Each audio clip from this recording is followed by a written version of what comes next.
want me to strive to be great, but nobody strives to make sure I ate. Every penny I earn is to put food on my plate.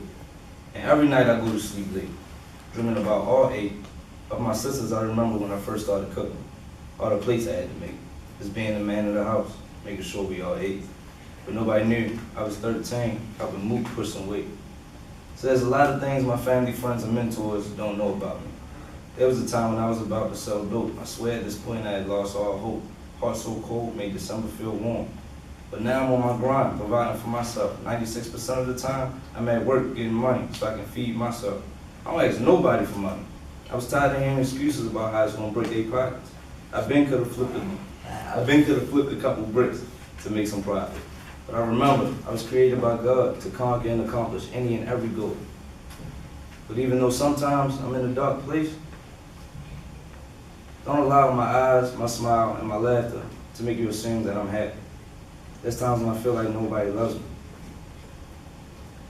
There was a time when my child was gone before I ever got to feel a kick. Every day I think about it, it feels like I'm being mentally kicked. The only time I'm in a happy mindset is when me and my homeboys is turning up. More so alcohol and weed. Trust me, I never thought I would smoke weed, and I know it's not something I need. It's the only thing preventing me from giving up and crying on my knees. Because I realize how everybody wants something from me, but nobody ever checks up on me. But it's fine. No matter what, I'm determined to grind and get this money. But let me tell you how it was when I was a youngin'. When I was living out Park Heights, it completely changed me. I went from a light-eyed pretty boy to a little dude with a cold heart. Females started opening their hearts, and all I would do was throwing darts. I lost the meaning I have in the heart, but school was probably the worst part. And all I wanted was a fresh start. Failed the 6th grade twice, started accepting a different kind of life. Went from throw-up tackle to dice games and no more shackles. But like I said, all sisters, no brothers. When I was 2 years old, Pops got booked with his brother, all because Pops was beefing with twin brothers. Then got booked for 10, but for good behavior, he got out in 8. But to me, it was way too late. He missed way too much time, 8 years of straight lies. He would call every week, every time we would speak, I would ask the same 2 things. Why do cops take you from me, Dad? And when are you coming home, Dad? When I would visit him in prison, we would just be straight running. Wanted to hug so bad, but the glass made the visit not last. Eyes full of tears, trying hard not to let them pour. Ma would always tell me, you gotta man up more. I remember me and my homies was on the block. We was 4 years old, talking about using Glocks. Seen the boys pulling my block, 4 cars deep. Man, we all ran to the scene. We was nosy little boys, always on our feet, trying to get a peek. When I got to the block, my whole world changed. Seen the police force mind me to have a seat. On the curb, hands behind our back, cops locked on wrist. I could have sworn I heard the officer call her up. Ma told me at that age, Derricko, you are my rock. I need you to stay strong.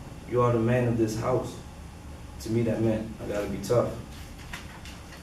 So I walked up to the officer, said, F y'all.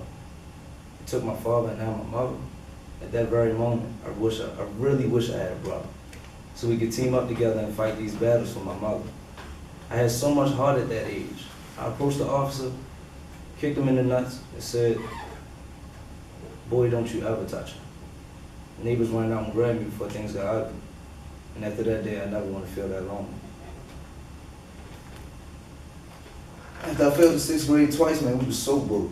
I thought we was gonna get shipped a box of rice. Kept getting put out the house left and right, because me and Mommy altercations would escalate the fights. They sent me to an alternative school where the rules were damn near cruel. 35 kids in the whole building. Every day I went, I had a weird feeling. Putting holes in the walls, knocking down the ceilings. If that school didn't shut down, they would have burned down the building. But then in the middle of that school year, I found a home. Finally found a home. I moved with my godmother. She was more determined to get me accelerated than I was. By the end of the school year, I had A's and B's for the first time since 2nd grade. I went from the 6th to the 9th before I could blink. August 2014, I enrolled in MMA. That very next summer is when I came to UB, where I finally met up with the brothers I always dreamed to meet. But man, our bond is so unique. There was a time where a counselor helped me to my feet, because I was so hungry but so broke. So he gave me some money just so I could eat. You probably don't know that. It really meant the world to me. But see, there may be different skin tones, races, and heights. But one thing I know for sure is these are my brothers for life, helping me get through this thing we call life.